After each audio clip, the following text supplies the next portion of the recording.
And we are live. Good morning, Crypto Warriors, and welcome back to the Gentleman of Crypto, episode 1132. Today is Monday, March 14th, 2023, and I'm King here to bridge the gap between the community and crypto every day, Monday through Friday at 10ish. Today's top story: Sam Bankman freed, jailed as judge revokes bail.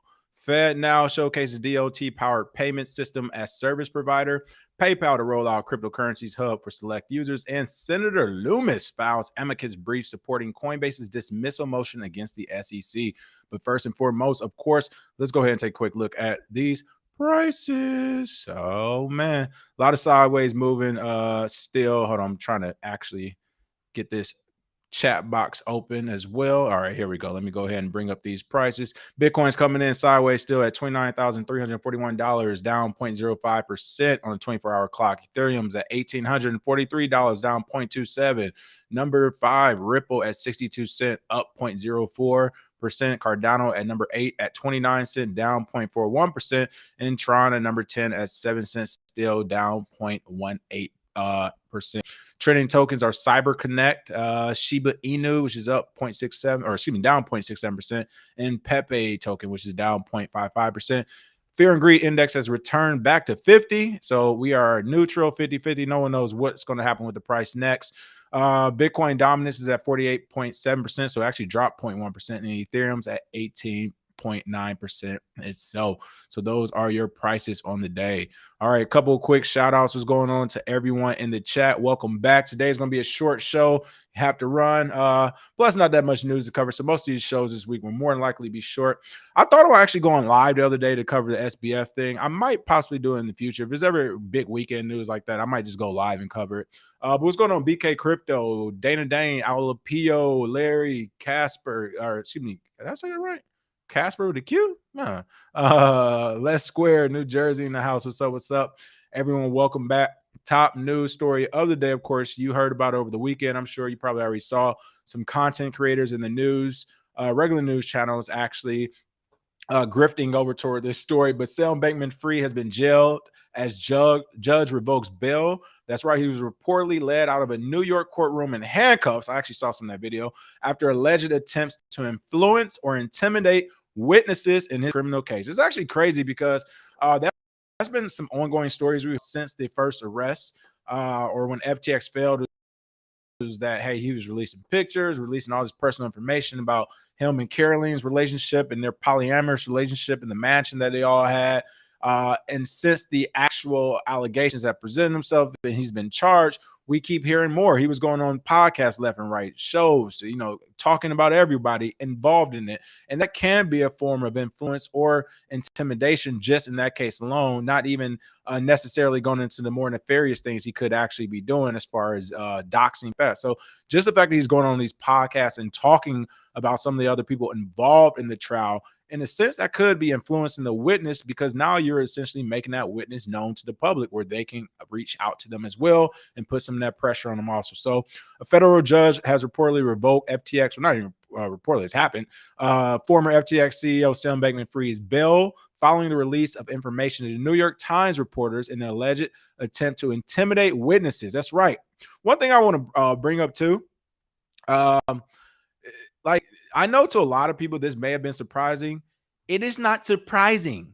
He is a thug. He's a criminal. The same with a lot of other people in this space, the same with a lot of politicians and regulators. Do you think because he speaks nicely and acts like he doesn't know what he's talking about, all the stuttering and the mumbling, oh, maybe he's just autistic, we should throw him a bone. Maybe he's just, oh, I can relate to this. No. The suits, the fucking speech, the way he speaks, the words this is literally a well-dressed criminal. It's a well-dressed thug. That's all he is, all right? The curly hair, all that. I know he looks harmless, but if you let him, he will take you for everything you're worth, all right? So I just want to put that out there that it's like so shocking that, oh my, his bills, he should never had it. He should, like, who else steals $50 billion and gets bail? I mean, outside of the, white collar criminals in the U.S. It's actually a slap in the face to a lot of the victims. So yes, this thug's bail was revoked, as it should have been, because we don't need these criminals on the streets after they get done doing these heinous crimes. And making sure people can eat and provide Pampers for their babies, to me, is a heinous crime. So according to reports of individuals present at an August 11th hearing in the U.S. District Court for the Southern District of New York, which other district, of course, Judge Lewis Kaplan ordered Bankman-Fried's bail revoked, suggesting he would be held in jail through the end of his 2 trials for fraud related to his activities at FTX. That judge was like, hey, you might have paid the Democrats and Republicans and half of New York, but you didn't pay me personally. Prosecutors have been pushing for the I can't even say that word now. Revocation of Bankman-Fried's $250 million bail, which had kept him out of custody since his arraignment in December of 2022. A $250 million bail. Like, tell me it's not about money without telling me it's not only about money. Like, I know what he did was terrible, but $250 million. You can come up with the money, you can go home, son. Kaplan reportedly said that Bankman-Fried's interviews with the New York Times reporters resulted in sharing information with the likely intention to hurt and frighten former Alameda Research CEO Carolyn Ellison, his former colleague and girlfriend.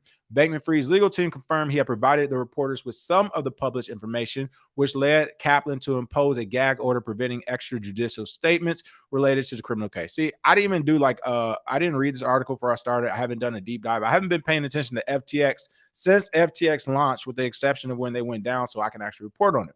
I say all that to say, it doesn't take a rocket scientist. I already knew it. It was like, again, for those who don't know my background, one of my degrees is in criminal justice, criminology, or whatever. So it's just like some of this stuff is 2 + 2 = 4. But yes, if they're arresting them for influence or witness intimidation, the reason why they put influence there is just in case you couldn't get the intimidation part through. And then again, the influence is literally just essentially bringing them up to the public, like filling the public in on who this person. Like, I could do that about Carolyn, but he can't do it because that's his co-defendant. So it just gets muddled legalities when he starts to do it, especially to publications like the New York Times. You are essentially doxing your co-defendant and trying to sway the public opinion, whether intentionally or not. And again, he's a thug. He's a criminal. It's probably intentional. He's doing this so it can make it seem like she's the unstable one and she's the one with the issues and things like that. So it's kind of like I already figured that that's more or less what likely would happen. Now that it's being reported that is what happened, I mean, again, I can see this happening. Like, it's not crazy to see that happening, but because again, he was essentially doing that in the podcast already too. Like, when he was bringing up all his co-defendants and FTX, the inner workings and internal things, and talking about Alameda Research, he was already doing it. That was already muddling an ongoing investigation in case. So Assistant U.S. Attorney Danielle Sassoon reportedly cited his violations of previous bail conditions, which included a massive Signal app. I told y'all Signal is where it's at, folks. I try to tell you. I see so many people on my friends list because, you know, you can connect your contacts to Telegram. Every day I see new people on my friends list, like for the last year or two, joining Telegram. And in my head, or my contacts list on my phone, in my head, I'm just like, they are literally 3 to 4 years behind technology right now. It's crazy. Signal is where it's at. But again, that message on Signal to FTX U.S. General Counsel Ryan Miller. Crazy that General Counsel is using Signal as well. They're trying to get themselves caught up in this case. But using a virtual private network for his internet activity and releasing information to reporters aimed at intimidating Ellison. Wow. My man's using VPNs and Signal with his lawyers. Oh, all y'all in some bullshit right now. Sassoon added that the Putnam County Correctional Facility was prepared to offer Bankman-Fried, who goes by SBF, a laptop should the judge order him remanded, but also suggested home detention with restrictions on Google Drive was an option.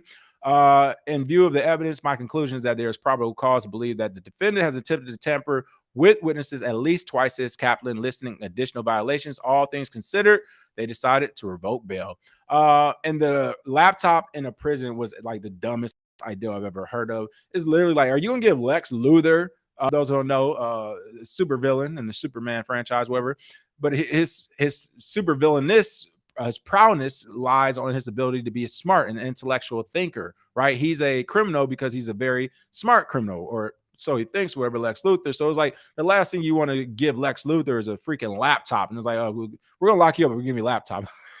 You say you want him to take over the world. It's like SBF just had allegations that he's running another Ponzi scheme, pump and dump token. And you guys are talking about giving him a laptop. Wow. Again, I'm not sure what's so different about SBF and how he gets treated different than, I don't know, pedophiles, rapists, and drug dealers in America, where this guy is given so much leeway and rope after he's essentially crashed a $50 billion dollar market of FTX and sorts of ancillary companies. They are still actually considering giving this man a laptop. I actually hope they do give him a laptop so he can reign havoc and they can really understand what type of people they're dealing with now, right? They're like, but he looks nice and he stumbles over his words. Like, he must be a great guy. Like, just don't lock him up. And if you do lock him up, give him a laptop. Like, come on, guys. It's Sam Bankman. He's a great guy. Like, he's a thug. He's an animal. Lock him up and throw away the key. All right. If you don't, he's going to take us for everything we got and we won't see it coming. Like, straight up. Yes. Kaiser Satoshi Nakamoto. That, I love that name. That's a dope name. Kaiser Satoshi Nakamoto. That's dope. Kaiser said SBF should be locked up like Magneto. I agree. I'm not even being funny. Put this motherfucker in a plastic room with 24/7 security around it. What are y'all doing talking about giving him a laptop? But again, I hope they give him a laptop so he can go crazy. PFC Wills, I also agree with you. PFC Wills, Trek said big facts, and most of the folks have no business being on Telegram. Again, this is my personal contact list. So it's like I'm seeing my aunt or my friend from 6 years ago, like, who I know has no idea what's going on in technology on Telegram. I'm just like, oh boy, they're going to have you click on some shit and your phone's about to get hacked because you don't know what you're doing. And you like, it's old news. I know. Let's see. Zyro said, come on, King. We know what's up. While in jail, he still got to build the entire financial derivatives market on blockchain. We know what FTX was really all about. I agree. That is why the government would give him a laptop, because they're like, hey, you're not done working for us, boy. We told you not to say nothing. Now we can't. We gotta play it. You know, this is public, so we gotta throw you in jail, revoke bail. But you ain't done working for us, boy. So we're gonna throw you in prison. We're gonna give you that laptop, and you're gonna get us our money back. I agree. I think that's what's going on right now. But hey, oh well. Good luck to him. We'll continue to check in on this story. All right. FedNow showcases DLT powered payment system as service provider. They did write, the Federal Reserve wrote that it does not support or endorse any showcase providers featured on his website. I'm not going to go through this story too much. The only reason I actually wanted to bring it up was because of some of the providers that are now on there. One of the main providers being, you guessed it, Hedera Hashgraph. The United States Federal Reserve Instant Payment System FedNow has added a company powered by the distributed ledger technology platform Hedera Hashgraph to his list showcasing service providers. Now, anybody who's been in any of our trading courses or classes or anything on the background discourse and stuff, I've mentioned Hedera throughout the years. I've traded it, so on and so forth. My thing with Hedera was that they're not doing anything novel. They more than likely won't change the world. However, they have every main company backing them. I mean, they got Boeing, like Fortune 100 companies, folks, tech companies, airplane companies, military, industrial complex companies. They have huge companies and money backing them.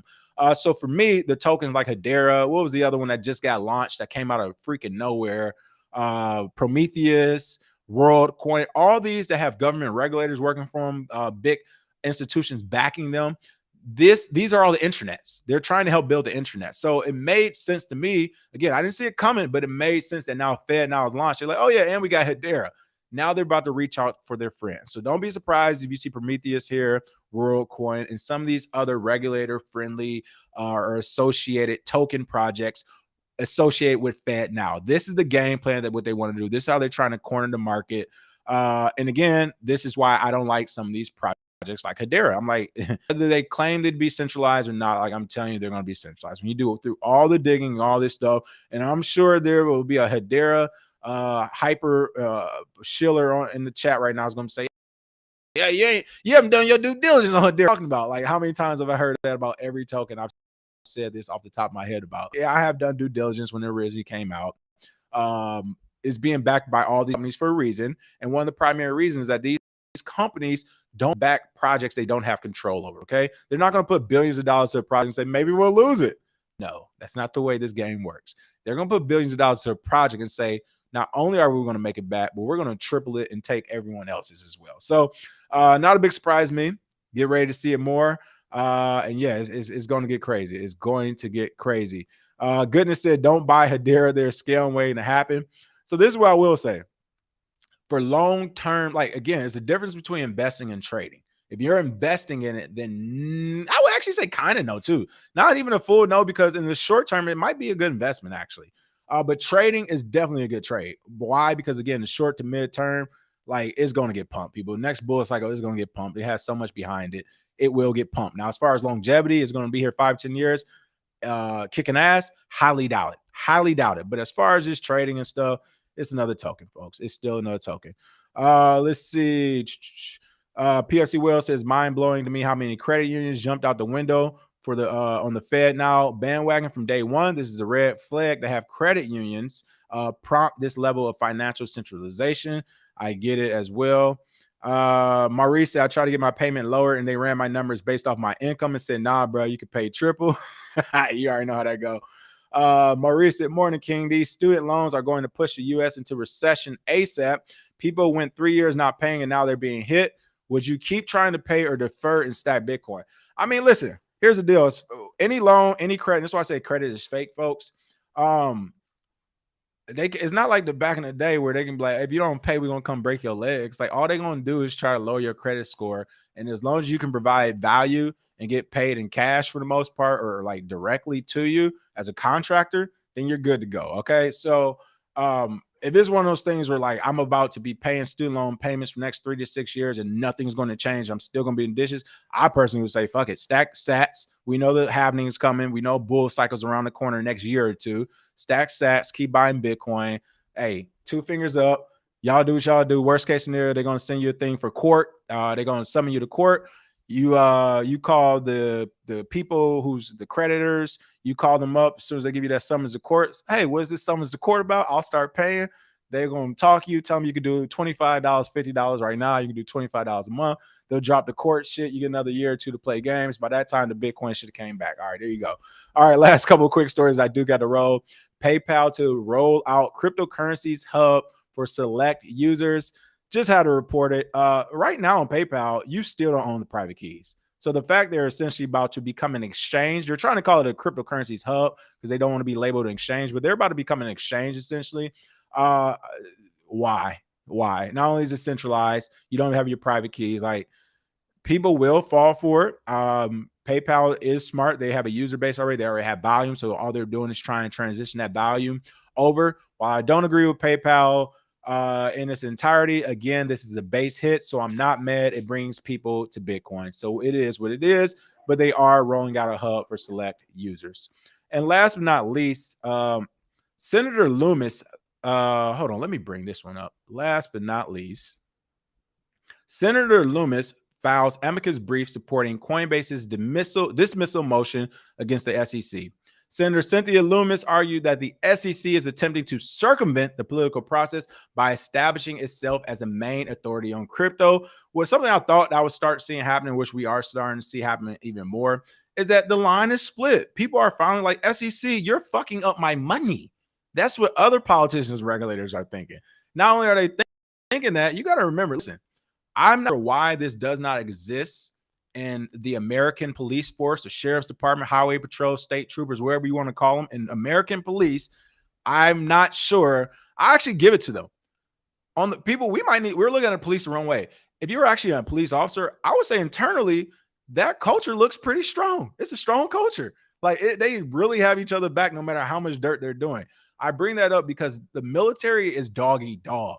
The military is all about feeding your young, all these little sayings, but basically it's like, at least for Navy, I can tell you for a fact, for naval officers, it is sink or swim in most jobs. Most jobs as a naval officer, they're going to give you enough training, but they're leaning on you to be like the person they recruited to be a smart individual, because they will not, like, it's so much on the job training. And if you jack up, people will most likely die, or there will be a national or international incident for most jobs in the Navy. Yet people still get it done, or they don't, and they get fired, and Navy times and all this bad stuff happens. I bring that up because we're finally starting to see that in the government. They used to be kind of like the police where they had this internal stuff where they're strong. But now we're finally starting to see here with Cynthia Loomis, like, no, doggy dog. No, hell no. And this is what I mean by doggy dog. How can you get promoted and elevate if the person next to you, especially if they're doing bad things, can't be stopped, essentially? So I think they're adopting this military approach in the government right now, where it's becoming even more doggy dog. And everybody's just looking like, whether the SEC is right or wrong, they're really looking like, why is my contemporary, why is my peer Gary Gensler about to get a $2.4 billion budget increase? Why is he about to be more powerful than me? Why is his office like people, other government agencies are looking at that. So it might not even be they're against the SEC in its totality and they're for crypto as much as they are dog eat dog. Like, nah, he ain't about to get a step up on me. Like, no, there must be parity in our power. So I think that's more or less what's going on with all these other agencies in the SEC. But again, really quick, crypto-friendly U.S. Senator Cynthia Loomis filed an amicus brief supporting Coinbase motion to dismiss the SEC lawsuit against the firm. It's a document, the amicus brief is a document filed by a court by a party not directly involved with the related case. It generally is used to add supporting arguments to one side of the lawsuit and emphasize how the case will have a broader impact beyond the involved parties. Again, why would a government senator step out of the party line for a private company, Coinbase? Either she's getting paid or she's trying to reduce the power of the SEC, and she sees this as a move to do so. So again, regardless, it's pretty cool to see that she stepped up to it. You can see here the SEC brings this enforcement action in the midst of debates in the halls of Congress and around the world about how crypto assets should be regulated. The Constitution empowers Congress, thank you, not the SEC, to legislate in such an area of profound economic and political significance. The last thing I'll say about this is why I fully agree, and clearly I've been screaming this for forever, is like, why is the SEC taking the lead? Their regulatory body, not Congress. The only thing I'll push back is this. Our government isn't stupid and Congress isn't stupid. So you need to ask yourself, including you, Senator Loomis, which I know you know the answer, but at least you pointed it out. Why is Congress allowing the SEC to overstep their authority in legislative process? Maybe they want them to. Same at Green Zone, Matt Damon, when he finally caught up with the general of whatever Middle Eastern country, and he was like, hey, I can go back and tell my government, I seen for myself, you guys don't have weapons of mass destruction. Like, I've seen it. I'll go back and tell them we don't have to fight. There won't be a war. And it was like the Iraqi or Pakistani or something general started laughing. He was like, you really think the United States, with all this technology, spies and resources and wealth, doesn't like that? You really think they don't know we don't have weapons of mass destruction here? They started laughing. He was like, listen, it's unfortunate you've been caught in this situation where we're going to kill you because you're a soldier. But he was like, your government is fully aware of what they're doing and what's going on. They're not stupid. They're aware. They know. They want the fight to happen. They want our resources. Okay. This is the same thing. Congress isn't fucking stupid. They're fully aware of what the SEC is doing, what the CFTC is doing, and they're okay with it. They want it to happen. They want them to take the power, and then they come from behind and regulate and do laws based off the power they already have seized. So with that being said, thank you, Senator Loomis, but I think you need to be louder and step on a few more throats for your word to be understood. Again, I say go with the military approach, dog eat dog. Track know what I'm talking about. Hey, military, you think somebody your friend? Listen, they will sell your ass up the river if you make one mistake 5 minutes later and take your job. Okay, straight face with the award and everything. All right, smash that like and share.